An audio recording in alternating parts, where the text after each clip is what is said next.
Hello everyone, আসসালামু আলাইকুম। আজকে আমার চাকরির ১ম দিন। তো আমি এখন হসপিটালে ডিউটি করার জন্য যাচ্ছি।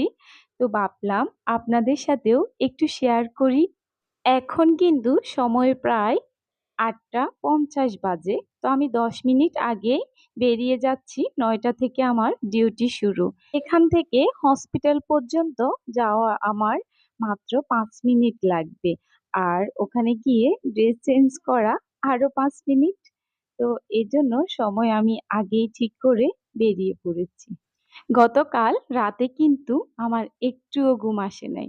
শুধু টেনশন হচ্ছিল।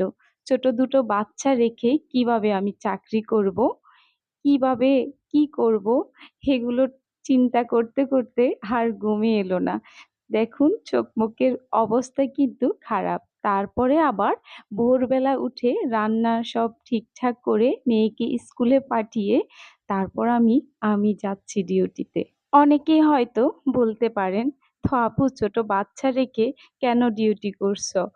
যেহেতু এত টেনশন হচ্ছে।" কি করব বলেন? একজনের চাকরি, একজনের ইনকামে তো ওইভাবে ভালোভাবে চলা যায় না। বাচ্চাদের টেক কেয়ার করা, পড়াশোনা, নিজে একটু ভালোভাবে চলা সবকিছুর জন্য টাকারই প্রয়োজন। আমার ছেলে হওয়ার পর চাকরি ছেড়ে দিয়েছিলাম এত ছোট বাচ্চা নিয়ে কিভাবে চাকরি করব, ওর কষ্ট হয়ে যাবে এই ভেবে। আমার এই ছোট্ট জীবনের কষ্টের স্মৃতিগুলো আপনাদের সাথে না হয় অন্য একদিন গল্প আকারে শেয়ার করব, যদি আপনারা শুনতে চান।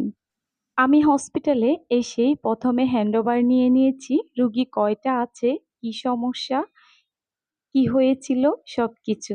এবার আমি এক এক করে সব রুগীর কেবিনে গিয়ে রুগীগুলোকে দেখতেছি আর জিজ্ঞেস করতেছি কি অবস্থা। এই কেবিনে এসে তো আমার খুবই খারাপ লাগছিল এই বাচ্চাটাকে দেখেই। যেন মেয়ে হয়ে জন্ম নিয়ে সে দোষ করে ফেলছে। সিজারে হয়েছিল এই বাচ্চাটি। একটু অসুস্থ, কিন্তু আশেপাশে কোনো আত্মীয়স্বজন, মাও ঠিক করে দেখতেছে না বাচ্চাটিকে। ভাগ্যিস এখন বাংলাদেশে আলট্রা করানোর পরে ছেলে হবে নাকি মেয়ে হবে এটা বলা নিষেধ আছে, আইনত দণ্ডনীয় অপরাধ। তাই এদেরকে বলা হয়নি, না হলে আল্লাহই জানে এরা পেটের মধ্যে এই বাচ্চাটাকে কি করত। আমি একবার যখন কেবিনে যাই বাচ্চাকে দেখি অনেক কাঁথা কম্বল দিয়ে জাপিয়ে রেখেছে, আর বাচ্চা ভেতরে ঘামে একদম ভিজে যেন চুপচুপে হয়ে গেছে। যখন আমি ওনাদেরকে একটু চিল্লাচিল্লি করতেছি, আপনারা বাচ্চাকে একটু দেখবেন না, বলে যে কি, মেয়ে আর কয়টাকে দেখবো, 5টা তো আগের আছে, এই 5টাকে দেখতে দেখতেই শেষ, আবার এটাকে আর কি দেখবো। দেখছেন, কেউ একটি মেয়ের জন্য সংসার শেষ হয়ে যাচ্ছে একটা বাচ্চার জন্য।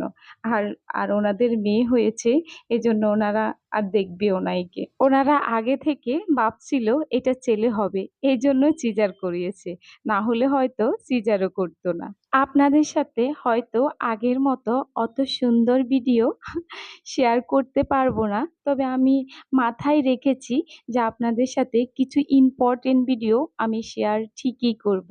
যদি আপনারা দেখতে চান মানুষের বাস্তব জীবন কত কষ্টের, আর হসপিটাল রিলেটিভ অনেক ভিডিওই আপনাদের সাথে শেয়ার করব।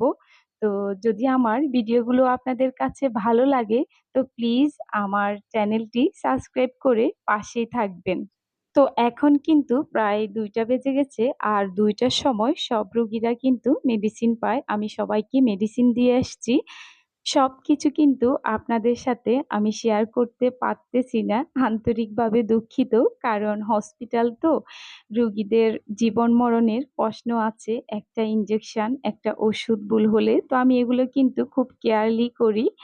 তো এইদিকে কিন্তু আমার ডিউটিও শেষ হয়ে আসছে আর আমি চলে যাচ্ছি। সবাই ভালো থাকবেন, সুস্থ থাকবেন, নিরাপদে থাকবেন। আল্লাহ হাফেজ। আসসালামু আলাইকুম।